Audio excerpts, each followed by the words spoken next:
இலக்கிய வழியை நெறிப்படுத்திக் கொண்டிருக்கின்ற அகிலையா அவர்களுக்கும் இலக்கிய வழியிலே இந்த கூட்டத்திலே கலந்து கொண்டிருக்கின்ற அனைவருக்கும் என்னுடைய இனிய மாலை வணக்கம். எங்களுடைய கல்வி புலத்திலே மிக முக்கியமான அடையாளமாக தன்னுடைய பெயரை ஆழமாக அகலமாக பதித்து சென்றிருக்கின்ற கலாமணி சார் அவர்கள் எங்களோடு அன்னளவாக 74 ஆண்டுகள் இந்த சமூகத்திலே ஊடாடி தன்னுடைய அரும்பணியை ஆற்றியிருக்கிறார். இந்த என்னுடைய கருத்துரையிலே நான் அவருடைய அடையாளங்களாக அல்லது கல்வித்துறை சார்ந்த அவர் ஆற்றிய பங்களிப்புகளாக ஒரு 8 விடயங்களை குறிப்பிடலாம் என்று நம்புகிறேன். ஒன்று, அவரை ஒரு விரிவுரையாளராக நாங்கள் பார்க்க வேண்டும். அதே போல கல்விப்புலம் சார்ந்து பலவேறு கட்டுரைகளை நூல்களை எமக்கு அளித்திருக்கிறார். அது பற்றிய விடயங்களை கலந்துரையாட நினைக்கிறேன். அடுத்தது, அவர் ஒரு ஆய்வு நெறி வழிகாட்டியாக பலவேறு கற்கை நிலையங்களிலும் கற்கை நெறிகளுக்கும் ஆய்வு கட்டுரைகளை சமர்ப்பிப்பதற்கான வழிகாட்டியாக செயற்பட்டிருக்கிறார். அதைவிட அவருடைய கற்பித்தல் வழிகாட்டியாக டீச்சிங் பிராக்டிஸில் அவர் ஒரு மென்டராக சூப்பர்வைசராக நிறைய இடத்துல செயற்பட்டிருக்கிறார். இதை விட ஒரு மிக முக்கியமான ஆலோசகர், ஒரு தலைவராக, நிறுவனத்தினுடைய தலைவராக, கல்வி புலம் சார்ந்த தலைவராக இருந்திருக்கிறார். இதைவிட பலவேறு பரீட்சைகளிலும் பலவேறு ஆய்வு ஏடுகளையும் மதிப்பிடுகின்ற ஒரு மதிப்பீட்டாளராக இருந்திருக்கிறார். பலவேறு கல்வி நிறுவனங்களிலும் கல்வி நிலையங்களிலும் நினைவு பேருரைகளிலும் தன்னுடைய ஆழமான கல்வி சார்ந்த சமூகம் சார்ந்த கருத்தியல்களை இந்த சமூகத்திலே பகிர்ந்திருக்கிறார். இந்த 8 விடயங்களையும் அடிப்படையாக கொண்டு என்னுடைய கருத்தை முன்வைக்கலாம் என்று நினைக்கிறேன். தமிழ் சமூகம் என்று வருகிற பொழுது உண்மையிலே நாங்கள் ஏதோ யாழ்ப்பாண சமூகம் அல்லது கிழக்கிழங்கையிலே இருக்கிற சமூகம் அல்லது அதை தாண்டி மலைய சமூகம் என்று அல்லாமல், உண்மையிலே கலாமணி சார் அவர்கள் அதையும் தாண்டிய ஒரு கல்வி புலத்தோடு தொடர்புடைய பலவேறு விடயங்களை ஆழகலமாக அணுகி இருக்கிறார் என்றுதான் சொல்ல வேண்டும். இன்னொரு வகையிலே சொல்ல போனால் அவர் உண்மையிலே எங்களுடைய சமூகத்தினுடைய ஒரு கல்வி சொத்து முதுசம் என்று சொல்ல வேண்டும். அண்ணன் ராஜேஷ்கண்ணன் அவர்கள் கூறியது போல பௌதிகவியல் ஆசிரியராக ஒரு பேராதனை பல்கலைக்கழகத்தினுடைய பட்டதாரி மாணவனாக வெளியேறி தன்னை புடமிட்டு கொண்டு ஒரு கலைஞராக, எழுத்தாளனாக, ஒரு நடிகனாக, ஒப்பிலாமணி என்கிற திரைப்படத்திலே நடிக்கக்கூடிய அளவிற்கு ஒரு நடிகனாக தன்னை மாற்றி அமைத்து கொண்டு பல்வேறு துறைகளில் ஆழ அகல தன்னுடைய பாதங்களை பதித்திருக்கிறார். குறிப்பாக யாழ்ப்பாண பல்கலைக்கழகத்தினுடைய கல்வித்துறையினுடைய ஒரு அடையாளமாக பலவேறு மாணவர்களினுடைய மனங்களிலே இடம் பிடிக்கக்கூடிய அளவிற்கு தன்னுடைய அணுகுமுறையாலும் கற்பித்தல் திறனாலும் வழிகாட்டலாலும் அவர்களை வசப்படுத்தக்கூடிய அளவிற்கு ஒரு மிக முக்கியமான அடையாளமாக நாங்கள் அவரை பார்க்கிறோம். கற்பித்தலிலே இந்த நான் சொன்ன காரணங்களினாலே கற்பித்தல் புலத்திலே அவருக்கு பெரியதொரு மாணவர் தலைமுறை, மாணவர் பரம்பரை இருக்கிறது.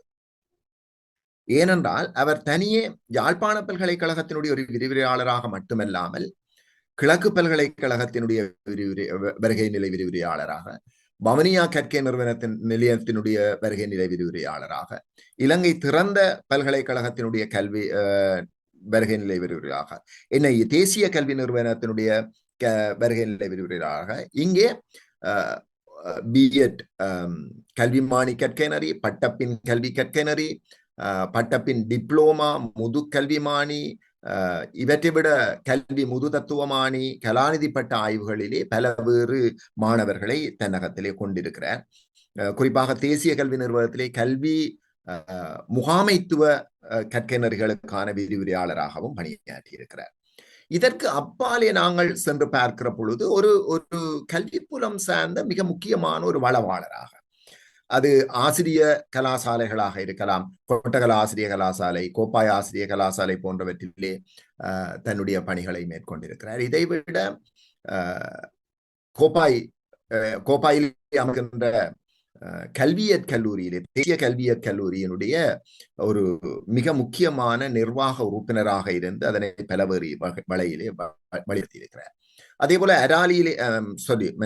அரியாலையிலே இருக்கிற SOS நிறுவனத்தினுடைய நிர்வாகத்தை வழிப்படுத்துகின்ற, அங்கே இருக்கின்ற ஆசிரியர்களை வழிப்படுத்துகின்ற மிக முக்கியமான ஒரு ஒரு பணியை அவர் மேற்கொண்டிருக்கிறார். ஆகவே இந்த அடிப்படையிலே நாங்கள் பார்க்கின்ற பொழுது அவர் மிக முக்கியமாக மேற்கொண்ட விடயம் என்பது அவருடைய விரிவுரை பணியாக அமைகிறது. அவர் கல்வி புலம் சார்ந்த பாடங்களிலே கற்பிக்காத பாடத்துறை இல்லை என்றே கூறலாம். உண்மையிலே அவர் அவர் நியமிக்கப்பட்ட பாடம் நான் நினைக்கிறேன் கல்வி முகாமைத்துவத்தை கற்பிப்பதற்காக நியமிக்கப்பட்டவர். அவருடைய நியமனம் அதுதான். அவர் கல்வி உளவியல் விரிவுரையாளராக ஆலோசனை வழிகாட்டி விரிவுரையாளராக அறியப்பட்டாலும் தன்னுடைய பெயரை அந்த துறையிலே அதிகமாக பதித்து வைத்திருந்தாலும் அவர் ஏனைய துறைகளையும் கற்பிக்கக்கூடிய வகையிலே மிக முக்கியமாக இருந்திருக்கிறார். குறிப்பாக கல்வி முகாமைத்துவம் என்று வருகிற பொழுது அவர் சில விடயங்களை தனக்குரிய பாணியிலே மிகச் சிறப்பாக கற்பிக்கின்ற ஆற்றல் கொண்டிருந்தார். ஒரு காலப்பகுதியிலே அதிகமாக பேசப்பட்ட 5S முகாமைத்துவம், ஜப்பானியனுடைய 5S முகாமைத்துவத்தை தனியே கல்வி நிறுவனங்கள் மட்டுமல்ல, அதையும் தாண்டிய பலவேறு நிறுவனங்கள் தங்களுடைய நிறுவன செயற்பாடுகளுக்கு அந்த சட்டகத்தை உள்வாங்கிக் கொண்டன. அவ்வாறு உள்வாங்கிக் கொண்ட போது பலவேறு நிறுவனங்களுக்கு அதை எவ்வாறு நடைமுறைப்படுத்துவது என்பதற்கான ஒரு ஆலோசகராக, ஒரு வளவாளராக செயற்பட்டதை நான் கண்டிருக்கிறேன். இன்னும் ஒரு வகையிலே சொல்ல போனால் நான் அவரோடு சென்று சில கருத்தரங்குகளிலே பங்கு பெற்றுகின்ற வாய்ப்பு இருந்திருக்கிறது. அப்பொழுது நாங்கள் 5S என்று கதைத்துக் கொண்டிருக்கிற பொழுது அவர் 7S பற்றி சொன்னார். ஏன் நான் இந்த விஷயத்தை சொல்லுகிறேன் என்றால், உண்மையிலே கலாமணி சார் அவர்கள் தன்னுடைய விரிவுரைகள் கருத்தரங்குகளை செய்கின்ற பொழுது என்றைக்குமே காலாவதியான குறிப்புகளோடு அவர் விரிவுரை மண்டபத்துக்குள்ளேயோ அல்லது கருத்தரங்கு இடங்களுக்குள்ளேயோ நுழைவதில்லை. இற்றைப்படுத்தப்பட்ட புதிய கருத்துக்களை மாற்றமுறுகின்ற விடயங்களை அவர் உள்வாங்கிக் கொண்டுதான் கல்வி புலத்திலே வளவாளராக, விரிவுரையாளராக தன்னை நிலைநிறுத்தி இருக்கிறார். குறிப்பாக முழுத்தர முகாமைத்துவம், டோட்டல் குவாலிட்டி மேனேஜ்மெண்ட் சொல்றோம், முழுத்தர முகாமைத்துவம் பற்றிய விடயத்திலே மிக ஆழமான கட்டுரைகளை எழுதியிருக்கிறார். வகுப்பறை முகாமைத்துவம் சார்ந்து பலவேறு கட்டுரைகளை எழுதியிருக்கிறார். இதைவிட மிக முக்கியமான அவருடைய கற்பித்தல் சார்ந்த விடயத்திலே உளவியல் என்பது மிக முக்கியமான பாடத்துறையாக இருக்கிறது. உங்களுக்கு தெரியும், சாதாரணமாக எல்லோராலும் உளவியல் சார்ந்த விடயங்களையும் அளவீடு மதிப்பீடு சார்ந்த விடயங்களையும் விளங்கிக் கொள்வது என்பது பலவேறு பாடத்துறைகளின் பின்னணியிலே இருந்து, அது கலைத்துறையாக இருக்கலாம், வணிகத்துறையாக இருக்கலாம், அல்லது விஞ்ஞானமாக இருக்கலாம், கணிதமாக இருக்கலாம், இந்த பலவேறு பாடத்துறைகளிலும் இருந்து வருகிற மாணவர்கள் உளவியல் பாடத்தை, ஆலோசனை வழிகாட்டல் பாடத்தை, அளவீடு மதிப்பீடு பாடத்தை கற்கின்ற பொழுது உண்மையிலே பலவேறு இடர்பாடுகளை எதிர்கொள்வது அவதானிக்கக்கூடிய விடயமாக இருந்தது. அந்த மாணவர்களையும் உள்வாங்கிக் கொண்டு அவர்களுக்கும் விளங்கக்கூடிய வகையிலே தன்னுடைய வேகத்தை கட்டுப்படுத்தி கொண்டு அதற்கான உத்திகளை வகுத்து கொண்டு கற்பிப்பதிலே, விரிவுரையாற்றுவதிலே அவர் மிக முக்கியமாக தனக்கென்று தனித்துவமான ஒரு வழிமுறையை வைத்திருந்தார். இன்றைக்குமே வகுப்பறைக்குள்ளே கையிலே குறிப்பு இல்லாமல் அவர் வகுப்பறைக்குள்ளே நுழைந்ததில்லை. தன்னுடைய விரிவுரைக்கான குறிப்புகளை முதல் நாளிலேயே தயார்படுத்தி கொண்டு அவற்றை மிக சிறிய கையெழுத்திலே அழகாக குறிப்பெடுத்துக் கொண்டு, நாங்கள் இப்பொழுது ஒரு பிரசன்டேஷன், பவர் பாயிண்ட் பிரசன்டேஷனுக்கு எப்படி ஸ்லைட்ஸை ப்ரிப்பேர் பண்றோமோ அதே மாதிரி ஒவ்வொரு அட்டைகளையும் அவர் தனித்தனியே எழுதி வைத்து அந்த விரிவுரையை மிகச் செம்மையாக வழி நடத்துவார்.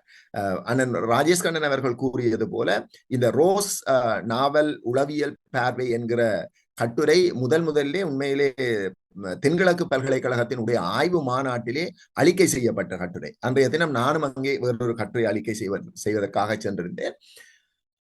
இந்த கட்டுரை அவர் கலாமணி சார் அவர்கள் அறிக்கை செய்த பின்னர் அடுத்த அமர்விற்கு கலாமணி சாரை ஒரு சேர்பர்சனாக, ஒரு அந்த அறிக்கையை இருக்கை நிலை தலைவராக அவரை உருவாக்கினார்கள், அவரை உள்வாங்கிக் கொண்டார்கள். ஏனென்றால் அந்த கட்டுரையினுடைய ஆழம் அவ்வளவு நேர்த்தியாக இருந்தது, மொழிநடை நேர்த்தியாக இருந்தது, முன்வைப்பு நேர்த்தியாக இருந்தது.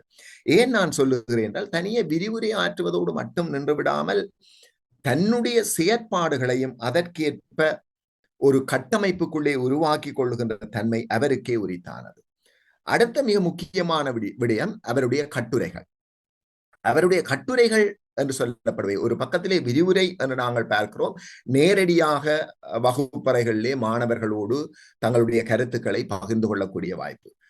அடுத்து அந்த புலத்தையும் தாண்டி அதற்கு அப்பாலே இருக்கின்ற மாணவர்களுக்கு தன்னுடைய அறிவை கொண்டு செல்லக்கூடிய அல்லது கல்வி புலம் சார்ந்தவர்களுக்கு தன்னுடைய அறிவை பகிரக்கூடிய வழி என்பது இந்த கட்டுரைகள், எழுத்துக்கள். கலாமணி சார் அவர்கள் அவ்வப்போது பலவேறு கட்டுரைகளை எழுதி வந்திருக்கிறார். அவர் ஆய்வு ஏடுகளில் கூட பலவேறு கட்டுரைகளை எழுதி வந்திருக்கிறார். குறிப்பாக கல்வி புலம் சார்ந்த கட்டுரைகளை. நான் இலக்கியம் சார்ந்த கட்டுரைகளுக்குள்ளே புகவில்லை, அது வேறு தலைப்போடு இருக்கின்ற காரணத்தினாலே. அவருடைய கட்டுரைகள் பலவேறு பாடசாலைகளுடைய மலர்களிலே வெளிவந்திருக்கின்றன. இதைவிட மிக முக்கியமாக ஜீவநதியினுடைய வெளியீடாக வெளிவந்த கடல் சஞ்சிகையிலே பலவேறு துறை சார்ந்த கட்டுரைகளை எழுதியிருக்கிறார். அந்த கட்டுரைகள் பின்னர் நூல்களாக வெளிவந்திருக்கின்றன. மாற்றம் காணும் கல்வி உலகுடன் இணைதல், ஆசிரியர் கல்வியும் மாணவர் திறன்களும், இவ்வாறு பலவேறு நூல்களாக அவை வெளிவந்திருக்கின்றன.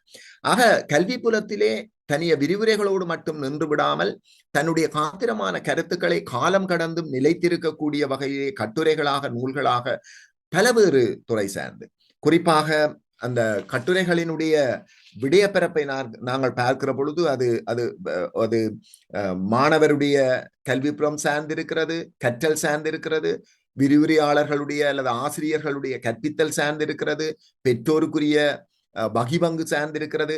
ஆரம்ப கல்வியிலே இருந்து பல்கலைக்கழக கல்வி வரையிலான ஆசிரிய மாணவ கற்பித்தல் தொடர்பான பலவேறு விடயங்களை தன்னுடைய கட்டுரைகளிலே அவர் உள்ளடக்கி இருக்கிறார். இவருடைய மிக முக்கியமான கற்பித்தல் மூன்றாவது விடயமாக நான் சொல்வது கற்பித்தல் சார்ந்து ஆசிரிய பயிற்சி. அதாவது கற்பித்தல் பயிற்சி என்பது ஒரு ப்ரொஃபஷனல் ட்ரைனிங், ஒரு வாண்மைத்துவம் சார்ந்த பயிற்சி. அந்த வாண்மைத்துவ பயிற்சி என்று வருகிற பொழுது ஒரு கற்பித்தலை எப்படி மாணவர்களிடம் கொண்டு சென்று சேர்ப்பது என்றால், கற்பித்தல் என்பது இன்றைக்கு கால மாற்றத்துக்கு ஏற்ப பலவேறு பரிமாணங்களை எடுத்திருக்கிறது. இன்றைக்கு ஆரம்ப காலத்திலே இருந்த கற்பித்தல் ஆசிரியர்களை போல இன்றைக்கு வகுப்பறைகளை போய் கற்பித்து விட முடியாது. அப்ப இன்றைய 21ஆம் நூற்றாண்டு வகுப்பறைக்குள்ளே புகுன்ற ஒரு ஆசிரியர் எவ்வாறான கற்பித்தல் நுட்பங்களை, எவ்வாறான வழிகாட்டல் நுட்பங்களை, புதிய தொழில்நுட்பங்களை பயன்படுத்தி, டெக்னாலஜி இன்டகிரேஷன் டீச்சிங் என்று சொல்றான், புதிய தொழில்நுட்பங்களை இணைத்துக் கொண்டு கற்பிக்கின்ற உத்திகளை எப்படி மேற்கொள்வது, எவ்வாறான மதிப்பீட்டு கணிப்பீட்டு உத்திகளை பயன்படுத்துவது என்பது தொடர்பாக ஆசிரியர்களுக்கு தன்னுடைய வழிகாட்டல்களை பலவேறு சந்தர்ப்பங்களில் வழங்கி இருக்கிறார். அவருடைய வழிகாட்டலின் பின்னணியிலே தான் இன்றைக்கு நாங்கள் அந்த அந்த அந்த பணியை தொடரக்கூடியதாக இருக்கிறது. ஆகவே ஒரு தனியே அவர் கணிதம், விஞ்ஞானம் சார்ந்த பாடங்களுக்கான கற்பித்தல் ஆசிரியர் வழிகாட்டி மட்டுமல்ல, அவருடைய பலவேறு புலமை காரணமாக, பல்துறை சார்ந்த புலமை காரணமாக கணிதம் விஞ்ஞானத்துக்கு அப்பாலே ஒரு சமய பாடத்தை, ஒரு தமிழ் பாடத்தை அல்லது ஒரு உடற்கல்வி பாடத்தை போதிக்கின்ற ஆசிரியருக்கான சரியான கற்பித்தல் பயிற்சியை மேற்பார்வை செய்து தன்னுடைய குறிப்புகளை வழங்கக்கூடிய அளவுக்கு அவருடைய ஆளுமை இருந்திருக்கிறது. ஒரு உதாரணத்தை நான் என்னுடைய அனுபவமாக சொல்லலாம். நான் கற்பித்தல் பயிற்சியின் போது, post graduate diploma in education, பட்டப்பின் கல்வி டிப்ளோமா கற்கை நெறியின் போது செய்வினை செயற்பாட்டு வினையை பற்றி கற்பித்துக் கொண்டிருந்தேன். அப்பொழுது செய்வினையை எப்படி செயற்பாட்டு வினையாக மாற்றுவது என்று அந்த உத்தியை கற்பிக்கின்ற பொழுது நான் உழவனால் வயல் உழப்பட்டது என்று சொன்னேன். அவர் ஒரு கேள்வியை கேட்டார். உழவனால் வயல் உழப்பட்டது, அந்த வாக்கியம் அப்படியே இருக்க, உழவன் வயலை உழுதான், உழவன் நெல்லை விதைத்தான், இந்த இரண்டு வாக்கியத்தையும் எப்படி ஒரு செயற்பாட்டு வினை வாக்கியமாக, ஒரு செயற்பாட்டு வினை வாக்கியமாக மாற்றுவது? நான் உடனே எனக்கு திணறி போனேன். பின்னர் சார் அதை தெளிவாக இலகுவாக விளங்கப்படுத்தினார். அப்ப ஒரு ஆசிரியர், பௌதிக விஷய ஆசிரியராக மட்டுமல்லாமல் அவர் தனியே விஞ்ஞானம் கணிதத்துறை சார்ந்த ஒரு விரிவுரையாளராக மட்டுமல்லாமல் மொழி பாடத்தை கற்பிக்கின்ற நுட்பங்களை அவர் கைவர பெற்றிருந்தார். காரணம் என்னவென்றால் அவருக்கு ஆழமான அகலமான வாசிப்பு இருந்திருக்கிறது. இவற்றினுடைய காரணமாக நான் இன்னொரு விடயத்தை சொன்னேன், ஒரு மிக முக்கியமான ஆய்வு வழிகாட்டி. இப்ப ஆய்வு வழிகாட்டி என்பது இன்றைய கல்வி புலத்திலே ஆய்வுத்துறை மிக முக்கியமானதாக இருக்கிறது. குறிப்பாக எல்லா கற்கை நெறிகளுக்கும் ஆய்வு, அது கல்விமானி கற்கை நெறியாக இருந்தாலும் சரி, அல்லது ஆசிரியர் பயிற்சி டிப்ளோமாவை மேற்கொள்பவர்களாக இருந்தாலும் சரி, முதுகல்விமானியாக இருந்தாலும் சரி, முது தத்துவமானியாக இருந்தாலும் சரி, இவ்வாறு ஆய்வுத்துறை சார்ந்து நான் நினைக்கிறேன் நூற்றுக்கணக்கான என்பதை விட ஓரளவு ஆயிரக்கணக்கான மாணவர்கள் என யாழ்ப்பாண பல்கலைக்கழகத்தில் மட்டுமே ஒரு வருடத்தில் 200 மாணவர்கள் எம்இடி அன்னளவாக 200 மாணவர்கள் எம்இடி முடிக்கிறார்கள்.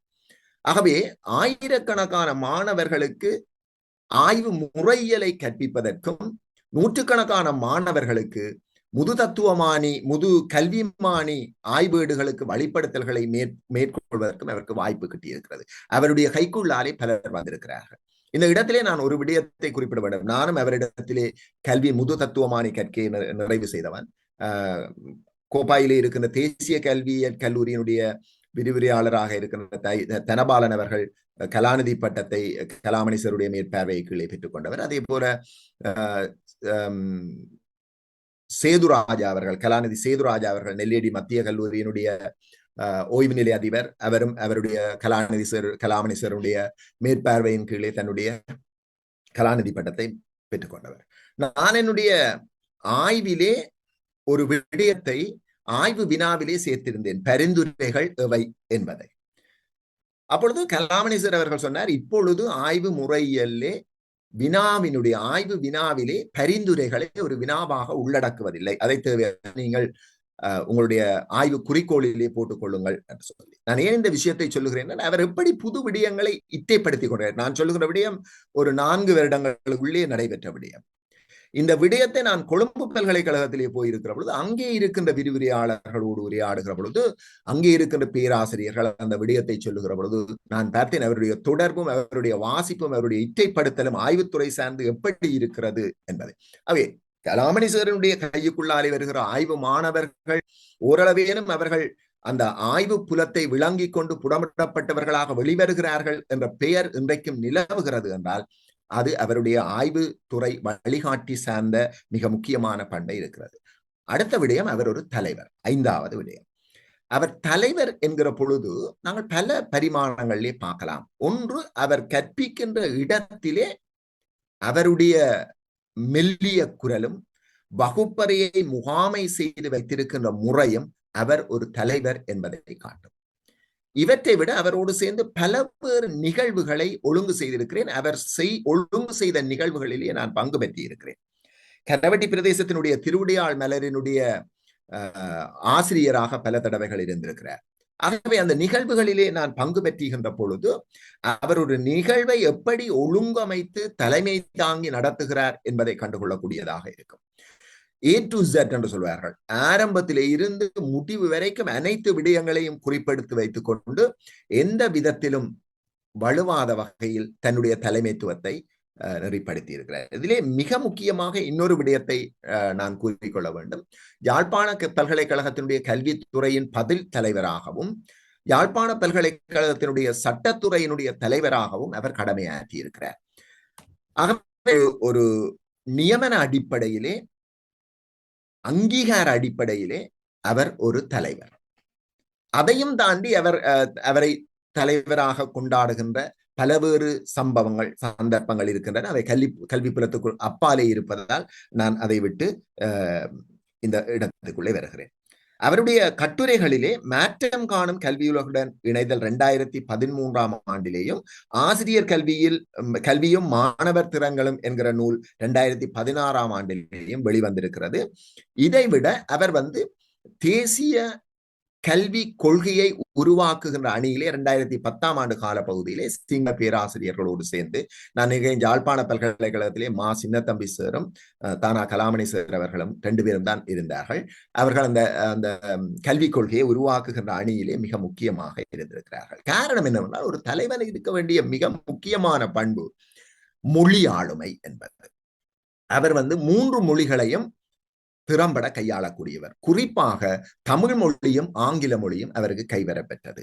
அவர் ஆஸ்திரேலியாவினுடைய ஒலாங்காங் பல்கலைக்கழகத்திலே தன்னுடைய கலாநிதி பட்ட கற்கையை மேற்கொண்ட காரணத்தினால் அவருக்கு ஆங்கில மொழி மிக இலகுவாகவே கைவரப்பெற்றிருந்தது. இதைவிட அவர் பேராதனை பல்கலைக்கழக படித்த காரணத்தினால் சிங்கள மொழியையும் அவர் கையாளக்கூடியவராக இருந்தார். ஆகவே எல்லா சமூகத்தோடும் ஊடாடி கல்வி சார்ந்த கருத்துக்களை பகிர்ந்து கொள்ளக்கூடிய வகையிலே அவருடைய ஒலாங்காங் பல்கலைக்கழகத்திலே PhD கற்கை நெறியை மேற்கொண்ட ஒரு சகபாடி எங்களுடைய கொழும்பு பல்கலைக்கழகத்தினுடைய ஓய்வு நிலை பேராசிரியர், வாழ்நாள் பேராசிரியர் மேரி பெரேரா அவர்கள். அவர் பல தடவை கலாமணீஸ்வர் அவர்களுடைய சிறப்புகளை பற்றி பேசியிருக்கிறார். ஒரு தலைவராக அவர் எப்படி அடையாளம் காணப்பட்டார் என்பது. ஆகவே ஒரு ஒரு ஒரு அவருடைய கட்டுரைகளுக்குள்ளே இருக்கின்ற மிக முக்கியமான விடயங்கள் என்று நாங்கள் உள்ளே பார்க்கிற பொழுது அவர் என்ன விடயங்களை தன்னுடைய கட்டுரைகளிலே அதிக அளவில் பேசி இருக்கிறார் என்பது மிக முக்கியமானது.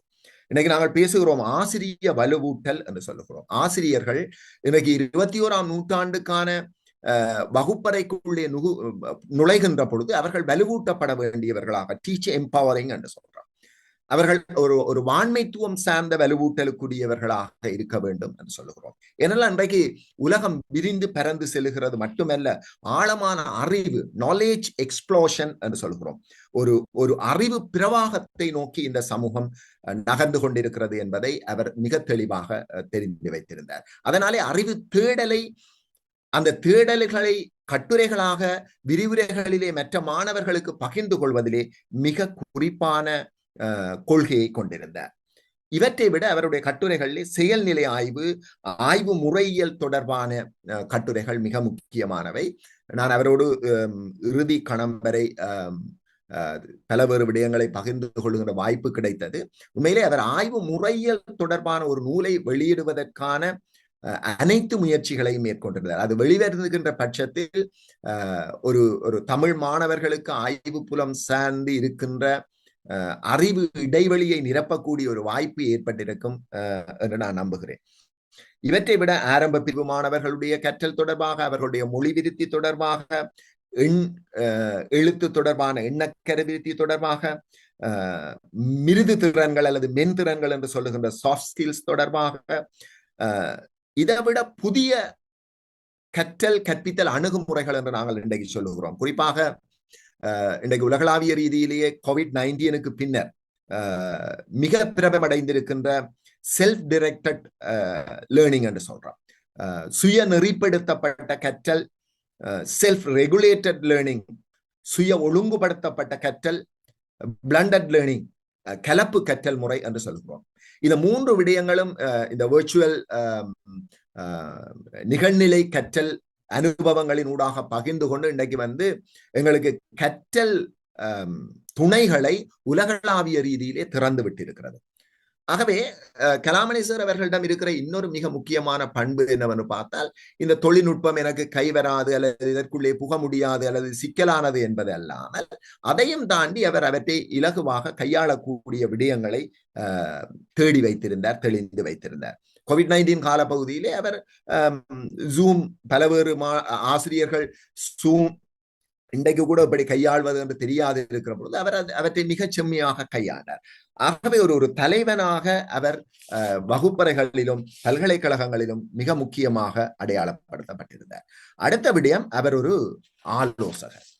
அவர் கற்பித்தலில் ஆலோசனை வழிகாட்டல் மட்டும் அவர் ஒரு விரிவுரையாளராக இல்லாமல் அதையும் தாண்டி ஒவ்வொருவருடைய தனிப்பட்ட விடயங்களையும் தெரிந்து உணர்ந்து வைத்துக் கொண்டு அவர்களுக்கு தன்னுடைய ஆலோசனைகளை, தொழில் வழிகாட்டல்களை மேற்கொள்ளக்கூடியவராக இருக்கிறார். உண்மையிலே நான் ஒரு தமிழ் பாடத்துறை சார்ந்தவர்.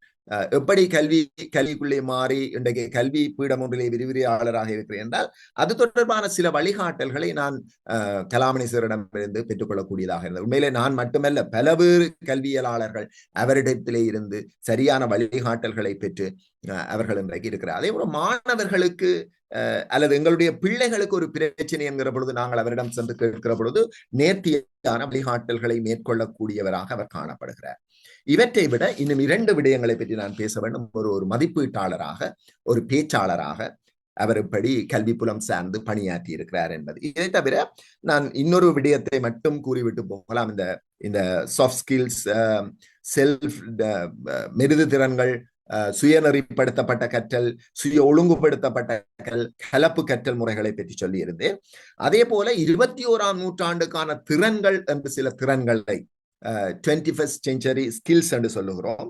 இந்த திறன்களை அவர் கற்பிப்பது மட்டுமல்ல, அந்த திறன்களை அவர் கற்று வைத்திருந்தார். அதான் மிக முக்கியமானது.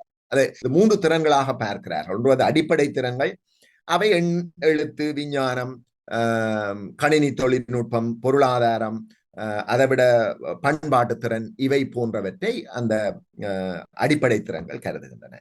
இதைவிட கற்றல் திறன்கள் என்று சொல்லி 4C ஸ்கில்ஸ் என்று சொன்னார்கள், 4 Cகள்.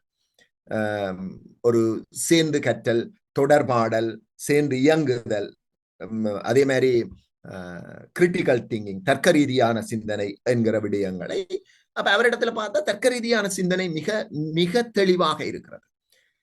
ஒரு விடயத்தை மிக நுணுக்கமாக தர்க்க ரீதியாக அணுகுவார். விதண்டாவாதமாகவோ அல்லது ஒரு கொண்ட கொள்கை பிடிப்புக்காக அதையே பிடித்து வைத்துக் கொண்டிருப்பதாகவோ அல்லாமல் உண்மையிலே எது யதார்த்தம் என்பதை விளங்கிக் கொண்டு அணுகக்கூடிய தன்மை அவரிடத்திலே காணப்படுவது மிக முக்கியமானது. அதனாலேதான் தன்னுடைய நூலுக்கு கூட மாற்றம் காணும் கல்வி உலகுடன் இணைதல் என்று சொன்னார். கல்வி உலகிலே கூட ஏற்படுகின்ற மாற்றங்களை உள்வாங்கிக் கொள்ள வேண்டும் என்பது மிக முக்கியமான விடயமாக இருக்கிறது. அடுத்தது ஒரு பேச்சாளராக இந்த விடயத்திலே நான் பலவேறு விடயங்களை சொல்லலாம். அது பிரதம விருந்தினராக கலந்து கொண்டு பேசிய விடயங்கள், நூல் வெளியீட்டுகளிலே கலந்து கொண்டு பேசிய விடயங்கள், பலவேறு நினைவு பேருரைகளிலே கலந்து கொண்டு பேசிய விடயங்கள். ஆனால் இவை உள்ளடக்க அடிப்படையிலே கல்வி புலம் சார்ந்த பலருக்கும் வழிகாட்டக்கூடியவையாக அமைந்தன என்ற ஒரு விடயத்தோடு அந்த விடயத்தை நான் சுருக்கிக் கொள்கிறேன் என்றால் நேர கருதி. இவற்றை அடிப்படையாக கொண்டு நாங்கள் பார்க்கிற பொழுது கல்வி புலம் சார்ந்து தானா கலாநிதி தானா கலாமணி சார் அவர்கள் பன்முக ஆளுமை உடையவராக இருந்திருக்கிறார். அவருடைய ஆளுமையும் அவருடைய கற்பித்தலும் அவருடைய மதிப்பீடும் அவருடைய ஆலோசனையும் அவருடைய வழிகாட்டலும் அவருடைய மாணவர்கள் குறிப்பாக என் போன்றவர்கள் சார்ந்து இன்றும் நிலைத்திருக்கிறது என்று நான் நம்புகிறேன், என்றும் நிலைத்திருக்கும் என்று நம்புகிறேன். தனியே ஆசிரியர்களுக்கு மட்டுமல்ல, அதிபர்களுக்கு முகாமைத்துவம் சார்ந்த பலவேறு விடயங்களை கற்பித்திருக்கிறார். நிர்வாகிகளுக்கு பலவேறு கருத்தரங்குகளிலே நிர்வாக முறைமை சார்ந்த விடயங்களை கற்பித்திருக்கிறார். பெற்றோர்களுக்கான வழிகாட்டியாக இருந்திருக்கிறார். மாணவர்களுக்கான வழிகாட்டியாக இருந்திருக்கிறார். ஆகவே ஒரு சமூகம் சார்ந்த கற்றலுக்கான களத்தை அமைத்துக் கொடுக்கின்ற ஒரு விரிநிலை நோக்குடைய பன்முகை ஆளுமை உடைய கல்வியலாளனாக தமிழ் சமூகத்தையும் தாண்டி நாடளாவிய ரீதியிலே மிக முக்கியமான அடையாளமாக தானா கலாமணி சார் அவர்களை நாங்கள் தரிசிக்க முடிகிறது என்று கூறி வாய்ப்புக்கு நன்றி கூறி நிறைவு செய்கிறேன். நன்றி, வணக்கம்.